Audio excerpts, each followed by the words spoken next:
Shalom friends, प्रभु यीशु मसीह के नाम से आप सब लोगों को धन्यवाद। मेरे पीछे बहुत खूबसूरत सीन है और इस समय में मैं रामनगर से लगभग 10 या 15 मिनट आगे और डांडेली कर्नाटक के उत्तर कर्नाटक का प्लेस से पहले लगभग बीचों बीच जंगल के बीच में एक होम स्टे है, रेन फॉरेस्ट इसका नाम है। और मैं यहाँ पे हूँ मेरे परिवार के साथ। तो सोचा आप लोगों को थोड़ा सा जो मेरे पीछे जो सीनरी है मैं उसका दर्शन आप लोगों को दिखाऊं। ये बहुत ही खूबसूरत है, आप लोग देख सकते हैं मेरे चारों ओर हरियाली है और मेरे पीछे कुछ रूम्स है होम स्टे के। बहुत खूबसूरत ये जगह है जंगल के बीचों बीच। मैं मोबाइल को तो हाथ में पकड़ा हूँ मगर डर है कि ये स्लिप ना हो जाए, इसीलिए थोड़ा सा है ना, मतलब उसको स्ट्रांग रीति से पकड़ा हूँ मैं, क्योंकि मेरे नीचे जो है इस तरह एक ब्रिज है, मेरे पीछे इस तरह, और मैं इस ब्रिज के बीच में ऐसा खड़ा हूँ। चल सकते हैं हम लोग ऐसा, आप लोग देख सकते हैं पीछे पूरा खूबसूरत हरियाली और यहाँ पे जो तालाब है बहुत खूबसूरत है। यहाँ पे मछलियाँ तो नहीं दिखाई दे रही मगर पंछियाँ जो है बहुत खूबसूरत पंछियाँ जो है दिखाई दे रहा है। एक ब्लैक वाला पंछी अभी था, उड़ गया, किंगफिश जो पंछी है जो है वो यहाँ पे था, वहाँ पे भी कुछ है, बहुत दूर है। ट्रैकिंग पे जा सकते हैं, सबके साथ मैं जाऊँगा। होप आप लोगों को अच्छा लग रहा है। आमीन। एक वचन को हम लोग मनन करेंगे, प्रेरितों का काम 5वां अध्याय। खूबसूरत सीन है मगर वचन मैंने जो इस समय में जो चुना है वो थोड़ा सा नेगेटिव है, मगर हमें सीखना जरूरी है। थोड़ा सा दर्दनाक है मगर उससे शिक्षा पाना जरूरी है, हमें भी और आज के विश्वासी समाज को भी। विश्वासी जो कलीसिया में जो विश्वासी लोग हैं उन्हें भी वो सीखना बहुत ज़रूरी है, क्योंकि हम अंत के दिनों में हैं। अपने आप को हमें तैयार करना है, ठीक करना है, रिपेयर करना है और प्रभु के आगमन के लिए हमें तैयार होना है। अपने आत्मिक जीवन को हमें तैयार करना है, अपने विश्वास के जीवन को हमको तैयार करना है, हमारे प्रार्थना जीवन को तैयार करना है, हमारे स्वभाव को तैयार करना है, हमारे विचारों को तैयार करना है, क्योंकि यीशु मसीह बहुत जल्दी आने के लिए जा रहे हैं। इसलिए सोचा खूबसूरत सीन में एक प्रेरितों का काम 5वां अध्याय। हम सब जानते हैं एक नेगेटिव स्टोरी जो प्रेरितों के ज़माने में जब हुआ, सेवकाई का शुरुआत हुआ, कलीसिया निर्माण हुआ, पवित्र आत्मा का अभिषेक आया, लोग चंगाई को प्राप्त कर रहे थे, आज़ाद हो रहे थे, लोग पवित्र आत्मा के वरदानों को ले रहे थे, तो है ना। थोड़ा सा हाथ दर्द हो रहा है इसलिए मैं थोड़ा सा ऐसा रखता हूँ। पवित्र आत्मा के वरदान को लोग स्वीकार कर रहे थे, लोग अन्य भाषा बातें कर रहे थे, गीतों को गा रहे थे, इकट्ठा हो रहे थे, खा रहे थे, आनंद मना रहे थे, परमेश्वर के अभिषेक को देख रहे थे, अनुभव कर रहे थे।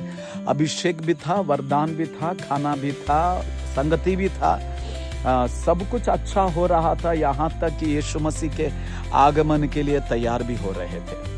मगर इन सारे चीज़ों के बीच में एक घटना ऐसा होता है कि हम सब जानते हैं उस ज़माने में प्रेरित लोग जब सेवकाई कर रहे थे, विश्वासी लोग अपना क्या बोलते हैं, अपने ज़मीन घर सब बेचकर प्रेरितों के पैरों में रखते थे ताकि वे लोग सेवकाई करें और सब लोग इकट्ठा होकर प्रार्थना करें। उन दिनों में एकता ज़्यादा था, इसलिए विश्वासियों के बीच में कोई गरीबता नहीं था। विश्वासियों के अंदर प्रेम था, इसलिए कोई भी दरिद्र नहीं था। विश्वासियों के अंदर अंडरस्टैंडिंग था, इसीलिए वहाँ पे कोई भी भूखा नहीं मरता था, कोई भी कर्जदार वहाँ पे नहीं रहता था, सब लोग सुकून से रहते थे। मगर उसके बीच में वहाँ पे एक पति पत्नी रहते हैं, अननिया सफरिया।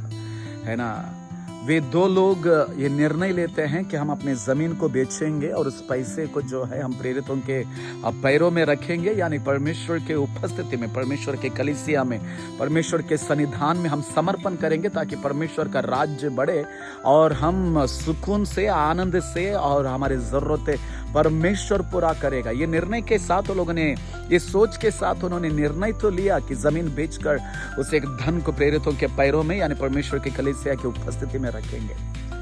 अच्छा था, तब तक ठीक था, सब तक तो सब अच्छा ही था। मगर जब वो लोग गए, जमीन को बेचा, तो मुझे लगता है बेचने के बाद में जितना वो लोगों ने धन सोचा था कि उस जमीन का आएगा, मेरे ख्याल से उतना धन नहीं आया। उसका हो सकता है कि 3 गुना आया, 4 गुना आया, 5 गुना आया, या उनका दिमाग का बत्ती जल गया, उतना दाम आया होगा। इसलिए तो उनका निर्णय बदल गया, इसलिए तो उनका सोच बदल गया, इसलिए तो उनका बुद्धि बदल गया, इसलिए तो उनका विचार बदल गया, इसलिए तो उनका निर्णय भी बदल गया, उनका जो कमिटमेंट था वो भी बदल गया। क्योंकि उन्होंने जितना सोचा था उतने में नहीं। हो सकता है कि ज्यादा पैसा जो है, ज्यादा धन जो है उनके हाथ में आया, और उस धन को देखकर परमेश्वर के उपस्थिति में जो निर्णय लिया था, जो योजना बनाया था, जो कमिटमेंट किया था, उस कमिटमेंट को भूल गए, और एक दुर्बुद्धि जो है उनके मन में आया, एक गलत विचार उनके मन में आया, और वे लोग पवित्र आत्मा के साथ खिलवाड़ करने के लिए अपने आप को बेच दिया। परमेश्वर के उपस्थिति में गए दोनों पति पत्नी, सिर्फ पति नहीं, दोनों पति पत्नी। इसका मतलब है दोनों पति पत्नी एग्री हो गए कि हम परमेश्वर को नहीं देंगे। दोनों पति पत्नी एग्री हो गए, हम सेवक से झूठ बोलेंगे, उसे छोटी नजर से देखेंगे, कलीसिया को तुच्छ जानेंगे। दोनों पति पत्नी एग्री हो गए पवित्र आत्मा के साथ खिलवाड़ करने के लिए। दोनों पति पत्नी एग्री हो गए परमेश्वर के सन्निधान में जाकर झूठ बोलने के लिए। अगर पति बोलता और पत्नी न बोलती, या पत्नी उसको टोकती कि नहीं, है ना, हम जो कर रहे हैं ये गलत है, हमें ऐसा नहीं करना है, हमने जो निर्णय लिया है हम उसी को पूरा करेंगे। अगर पत्नी बोलती पति को, तो अगर पति मान लेता तो दोनों बच जाते थे। अगर पति नहीं भी मानता तो पति मरता और पत्नी बच जाती। मगर यहाँ पे दोनों लोगों ने उस बड़ी मुसीबत के लिए एग्री हो गए। परमेश्वर का वचन कहता है एक चीज के लिए जब दो लोग एग्री हो जाते हैं, परमेश्वर सुनता है उनका और उन्हें जवाब दे देता है। अगर अच्छे चीज के लिए एग्री होंगे, अच्छा चीज आपके जीवन में आएगा। अगर बुराई के लिए एग्री हो जाएंगे तो बुराई आपके जीवन में आएगा। आशीषों के लिए एग्रीमेंट करोगे दो लोग तो आशीष आएगा। बर्बादी के लिए एग्रीमेंट करोगे तो जिंदगी में बर्बादी आएगा। चंगाई के लिए एग्रीमेंट करोगे तो चंगाई आएगा। नाश के लिए एग्रीमेंट करोगे तो नाश ही आएगा। What you agree it will be in your life. आप जिस चीज के लिए एग्री करोगे वही आपके जीवन में हो जाएगा। आप जिस बात के लिए दो लोग एग्री हो रहे हैं वही आपके जीवन में हो जाएगा। आपको बहुत संभाल कर एग्रीमेंट में आना जरूरी है मेरे प्यारे लोगों। कई बार पति पत्नी एग्रीमेंट हो जाते हैं परमेश्वर के साथ खिलवाड़ करने के लिए, और कभी कभी दो दोस्त लोग एग्री हो जाते हैं जो है परमेश्वर की उपस्थिति को बेइज्जत करने के लिए। मेरे प्यारो, यहाँ पे भी अननिया सफरिया ऐसे ही कि अगर पत्नी बोलती, पति को टोकती, तो पति हो सकता था कि सुधर जाता, नहीं तो अगर वो भी मरता तो पत्नी बच जाती, है ना। मगर यहाँ पे दोनों लोगों ने भी उस एक मुसीबत के लिए एग्रीमेंट किया, और पहला पति गया पतरस के सामने जाकर खड़ा होकर थोड़ा सा धन जो है पतरस के चरणों में रखा, और पतरस पूछता है, पीटर पूछता है, क्या इतने को ही आपने अपना जमीन को जो बेचा है, अपने जमीन को इतने ही दाम में बेचा है? जमीन, जमीर है ना, हिंदी में जमीन धरती है, जमीर नियत है। कई बार कुछ चीज के लिए नियत को बेच देते हैं आज कई लोग परमेश्वर के उपस्थिति में। एनीवे, यहाँ पे पतरस कहता है, क्या इतने ही दाम के लिए तुमने जमीन को बेचा है? उस टाइम तक उसके पास मौका था, अगर ना बोलता, माफी मांगता तो बच जाता। परमेश्वर हमारे जीवन में आखिरी पल तक हमें मौका देते हैं पश्चाताप करने के लिए, मन फिराने के लिए, माफी मांगने के लिए, परमेश्वर के पास आने के लिए। एंड मोमेंट तक परमेश्वर हमें मौका देता है। जब परमेश्वर हमें मौका देता है, उस मौके को इस्तेमाल करना, कहीं देर ना हो जाए। हालेलुया, कहीं देर ना हो जाए, क्योंकि परमेश्वर आखिरी मोमेंट तक हमें मौका देता है, आखिरी पल तक हमें मौका देता है। माफी मांगो, मन फिराओ, बदल जाओ, आ जाओ मेरे पास। दोनों बाहों को फैलाकर मैं तुम्हें बुला रहा हूं ना, मैं दोनों बाहों को फैलाकर मैं बुला रहा हूं, आ जाओ मेरे पास। मैं माफ करने के लिए तैयार हूं, मैं गले लगाने के लिए तैयार हूं। नम्र हो जाओ। जो अपने आप को नम्र करेंगे, दीन करेंगे, गलतियों को मानेंगे, प्रभु चंगा करेगा बोल के वादा भी है। आखिरी मोमेंट तक जो परमेश्वर मौका देता है, आखिरी मोमेंट तक इस्तेमाल करो परमेश्वर के अनुग्रह को। कहीं देर ना हो जाए मेरे प्यारे दोस्तों, कहीं देर ना हो जाए विश्वासियों, कहीं देर ना हो जाए मेरा फ्रेंड, कहीं देर ना हो जाए, क्योंकि प्रभु मौका देता है परिवर्तन होने के लिए, मौका देता है माफी मांगने के लिए, मौका देता है पश्चाताप करने के लिए, मौका देता है अपना जीवन प्रभु को देने के लिए। हननिया के पास भी वो मौका था। पतरस ने कहा, क्या इतने को ही बेचा है? हननिया कहता है, हाँ इतने को ही है ना। क्या पतरस को मालूम नहीं था? पवित्र आत्मा को सब मालूम है हमारे मन में हम कौन सा सोच रहे हैं। पवित्र आत्मा को सब पता है कि हम कौन सा विचारों से हम विचार कर रहे हैं। पवित्र आत्मा को सब पता है कि हमारी बुद्धि क्या है। हम जब कलीसिया में रहते हैं, कलीसिया में रहकर आराधना करते हैं, कलीसिया में रहकर वचनों को सुनते हैं, है ना, हम जब बाइबल को पढ़ते हैं, हमारा बुद्धि कैसा है, हमारा स्वभाव कैसा है, हमारा विचार कैसा है, पवित्र आत्मा को सब मालूम है। हम इंसान को झूठ बोल सकते हैं मगर पवित्र आत्मा को नहीं, है ना। हम इंसान के साथ खिलवाड़ कर सकते हैं मगर पवित्र आत्मा से नहीं। कई लोग आज कलीसिया में रहते हैं मगर कलीसिया को रिस्पेक्ट देते नहीं हैं।